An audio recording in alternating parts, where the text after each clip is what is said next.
Hello दोस्तों, स्वागत है। और आज हम पढ़ेंगे क्लास 10th की ट्रिग्नोमेट्रिक एक्सरसाइज 8.1 एनसीईआरटी बुक की क्वेश्चन नंबर 9। दोस्तों, तो इस एक्सरसाइज में जितने भी तरह के क्वेश्चन मिल रहे हैं सारे आपके ट्रिग्नोमेट्रिक रेशियोज जो 6 हैं उसी के डिपेंडिंग पे मिल रहा है। साइन, कॉस, टेन, कॉट, सेक, कोसेक, ये जो 6 ट्रिग्नोमेट्रिक रेशियो है उससे। और आपकी एक बहुत ही इंपॉर्टेंट फॉर्मूला जो बार बार रिपीट हो रहा है, B P B P H H B. दोस्तों, तो मैं आपको बता दूं कि ये क्वेश्चन आपकी जो पूरे इस एक्सरसाइज की 8.1 की जो एक्सरसाइज है वो पीबीपी और एचएचबी के आधार पे ही सारे एक्सरसाइज है। तो ये फॉर्मूला आपको याद रहना होगा, न कि आपकी क्लास के रीता, रूबी और रीना ये सब की तरह आपको एक बार नंबर साइकिल पे चलते या साइकिल पर चलते मिल गया तो याद हो जाता है और ये 6 टर्म का फॉर्मूला है तो याद नहीं होगा। ऐसा नहीं, अगर आप उसको दिल से भी चाहिएगा इसे याद करना तो याद हो जाएगा, जिस तरह आप रीता, रूबी, रीना और को नंबरों को याद करते हैं। तो उसी तरह इस फॉर्मूला को भी आपको याद करना है और दिल से याद कीजिएगा तो जरूर याद होगा। चलिए, तो अब यहाँ पे हम पढ़ाई स्टार्ट करते हैं। देखिए, इस क्वेश्चन है, in triangle ABC right angle at B. ठीक है, एक ट्रायंगल है जिसका राइट एंगल बी है। तो हम जैसे क्वेश्चन है उसके अकॉर्डिंग एक फिगर ड्रॉ करेंगे। देखिए, यहाँ पे एक फिगर ड्रॉ करते हैं। ठीक है, यहाँ पे फिगर ड्रॉ किया, इसका नाम हमने ए, ये सी और बी हमें क्या लेना है, राइट एंगल।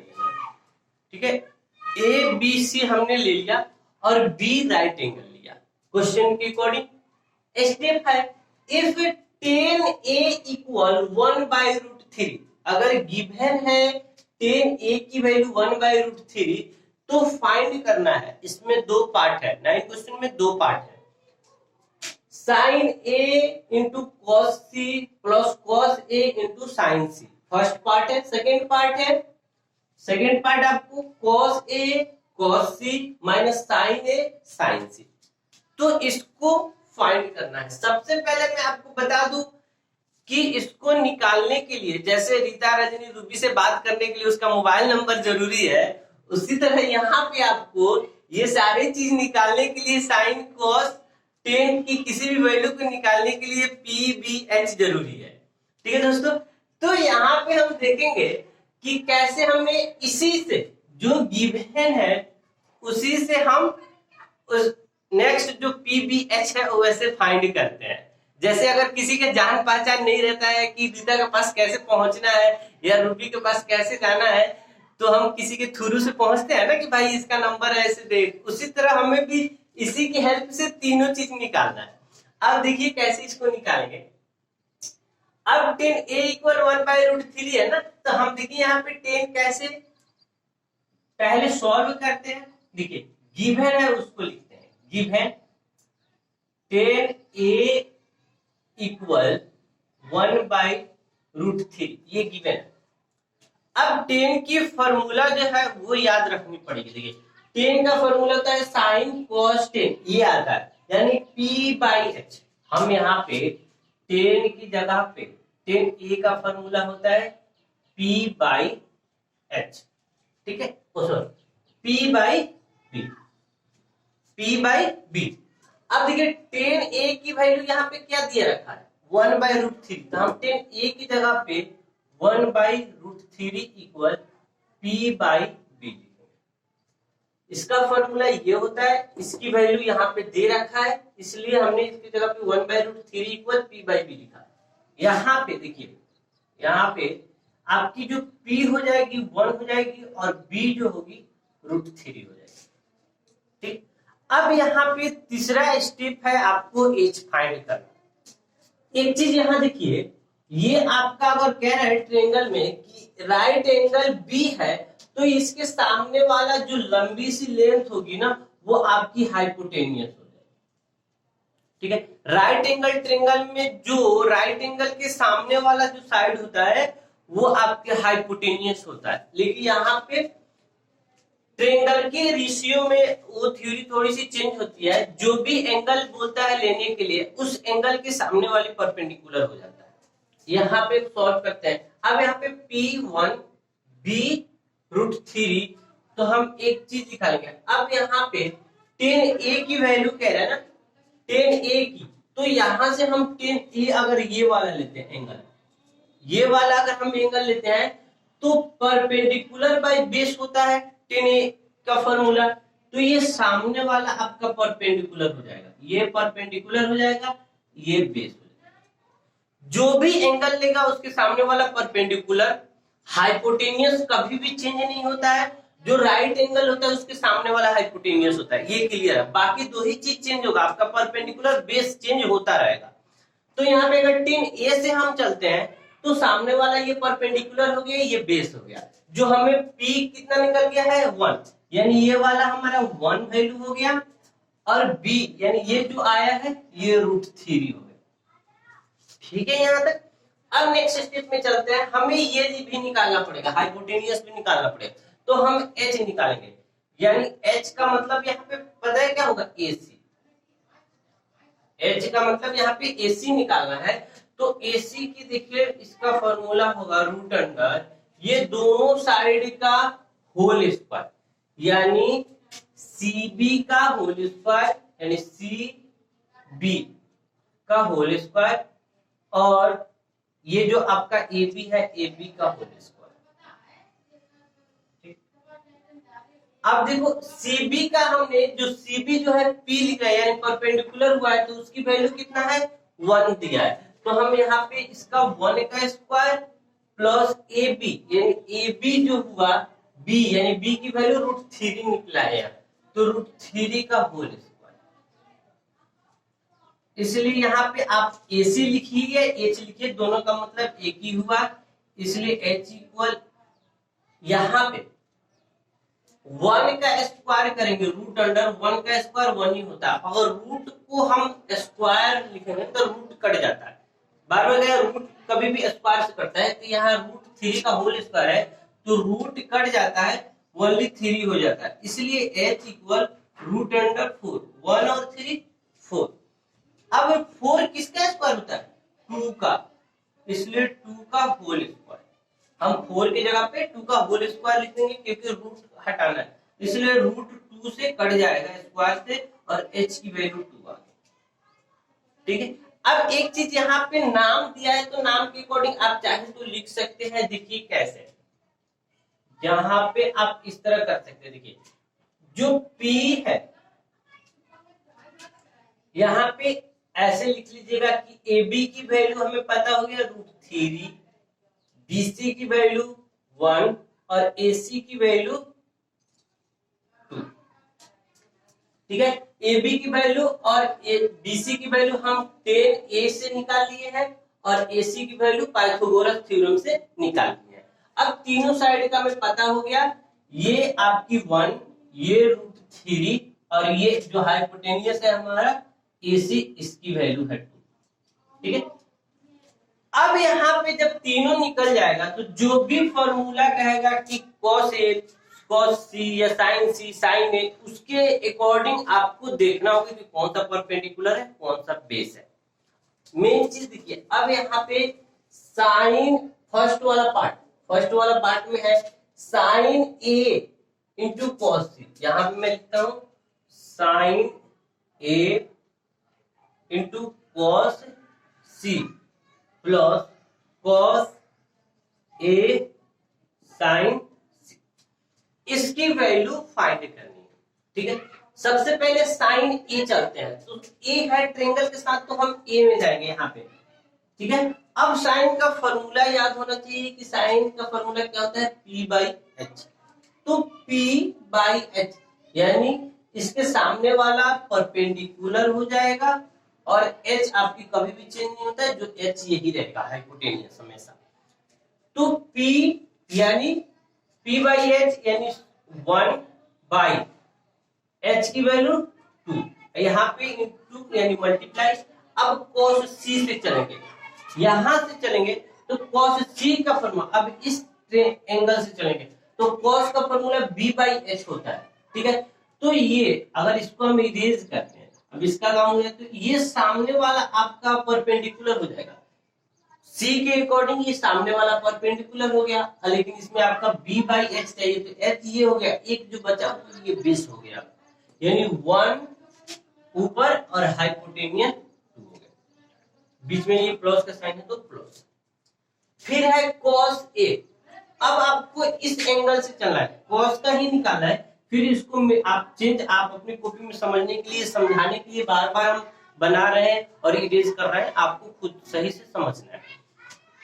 अब आपको यहाँ पे निकालना है cos a, यानी हम फिर ये वाला एंगल से चलेंगे और हमका cos का फॉर्मूला जो होता है b/h होता है, तो हम ऑलरेडी हमें पता है ये आपकी परपेंडिकुलर होता है, तो इसे फिर छोड़ देना है। रहा आपका b/h, तो ये तो हाइपोटेनियस ही है, बचा ये आपका b होगा, यानी √3/2, ये आपका cos a हुआ, बीच में इंटू का इंटू।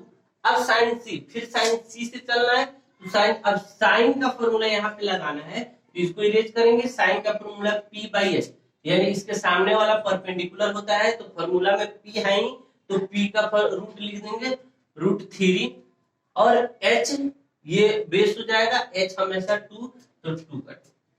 अब इसको सॉल्व करेंगे, देखो 1 में 1 से करेंगे 1, 2 में 2 से करेंगे 4, प्लस का प्लस, √3 में √3 से मल्टीप्लाई करेंगे तो रूट खत्म हो जाता है, क्योंकि रूट का स्क्वायर हो जाएगा। अगर हम x मल्टीप्लाई x करते हैं तो x स्क्वायर हो जाता है ना। सिमिलरली √3 में √3 से मल्टीप्लाई करेंगे, ऐसे √3 मल्टीप्लाई √3, तो ये हो जाएगा √3 का होल स्क्वायर, और होल स्क्वायर रूट से कट जाता है, बचा क्या आपका 3, तो वही हम लिखेंगे 3/4, और ये नीचे वाला आपस में मल्टीप्लाई होगा तो 4, ठीक है। अब आपको एडिशन ऑफ फ्रैक्शन से इसको सॉल्व करना है। 4 का एलसीएम 4 में 4 से डिवाइड करेंगे 1 में 1 से मल्टीप्लाई करेंगे 1, फिर 4 में 4 से डिवाइड करेंगे 1 में 3 से मल्टीप्लाई करेंगे 3, ये हो जाएगा 1 और 3, 4 और बाई का 4 में 4 से डिवाइड करेंगे, कितना है आंसर 1। तो आपका यहाँ पे आंसर आया, फर्स्ट पार्ट का आंसर 1 आया, जो ये फर्स्ट पार्ट का आंसर आपका 1 आया।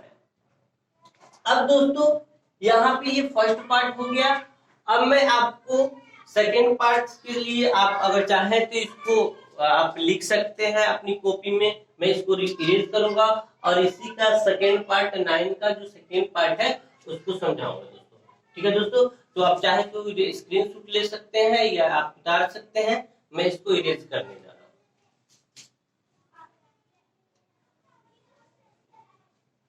ठीक। अब इसी के साथ अब इसकी अगली जो पार्ट है, सेकेंड नंबर पार्ट है, सेम फिगर से सेम ABC की जो वैल्यू है उससे हम सेकेंड पार्ट को फाइंड करेंगे। सेकेंड पार्ट देखिए, सेकेंड पार्ट है cos A cos C minus sin A sin C। इसमें मेन चीज वही है कि कैसे कौन से एंगल का फॉर्मूला होता है और उसको कैसे फाइंड करेंगे। जैसे रीता, रूबी, रजनी से बात करने के लिए मोबाइल की नंबर की जरूरत है, सेम उसी तरह की कौन से फॉर्मूला पे कौन सा एंगल होगा वो जरूरी है फाइंड करने के लिए। अब यहाँ पे cos A है तो cos का पहले फॉर्मूला देंगे, ये वाला एंगल से आपको जाना है, जब A है एंगल के साथ तो हम ये वाला फॉर्मूला से जाएंगे, ये वाला फॉर्मूला इस वाले एंगल से, ये वाले एंगल से। अब देखिए cos का फॉर्मूला क्या होता है, तो cos का b/h होता है, cos का फॉर्मूला b/h, तो हमको पता है ये आपको भी कि सामने वाला परपेंडिकुलर होता है और हमारे फॉर्मूला में परपेंडिकुलर की जरूरत नहीं है, ओनली बेस और हाइपोटेनियस। तो ये तो हाइपोटेनियस फिक्स हो गया और ये परपेंडिकुलर हो गया, तो बेस कौन सा हो गया, ये वाला हो गया, यानी आपका AB जो हुआ बेस हो गया। तो AB की वैल्यू √3 है, √3 बाई और हाइपोटेनियस आपका 2, बीच में इंटू है तो इंटू। ये cos A cos C है, इसके बीच में इंटू है यानी मल्टीप्लाई है, दिख नहीं रहा है लेकिन है cos C। अब आपको इस वाला इसको इरेज करेंगे, इस वाले एंगल से चलेंगे cos C के सामने आपको cos का फॉर्मूला B/H होता है ना, और लेकिन इस एंगल से चलना है तो आपका ये आप परपेंडिकुलर हो जाएगा और ये हाइपोटेनियस है, तो नीचे वाला आपके पास क्या होगा, बेस हो जाएगा, यानी 1/2 आपका आपके पास बेस हो जाएगा। ये परपेंडिकुलर हो गया तो ये होगा नहीं, ये तो ऑलरेडी हाइपोटेनियस है तो ये बचा बेस, तो बेस ऊपर और h हाइपोटेनियस, ठीक है, माइनस का माइनस, ठीक है। नेक्स्ट स्टेप साइन ए।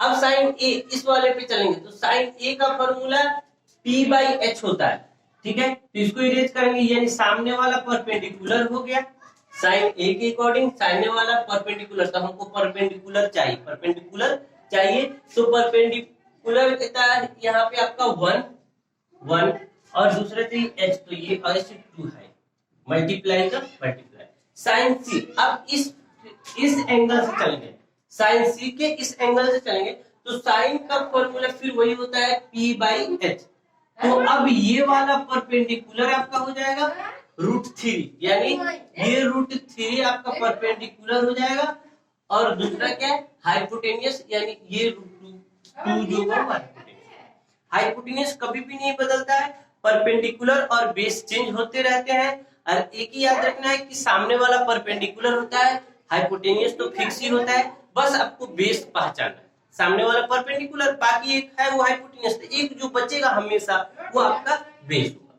अब इसको सॉल्व करते हैं, √1 में √3 में √1 से मल्टीप्लाई करेंगे √3 हो जाएगा और 2 में 2 से करेंगे 4 माइनस 1 से √3 में करेंगे √3 और 2 में 2 से करेंगे 4, ठीक है। अब √3/4 में से माइनस करना है √3/4, तो आंसर यहीं पे 0 आ जाएगा।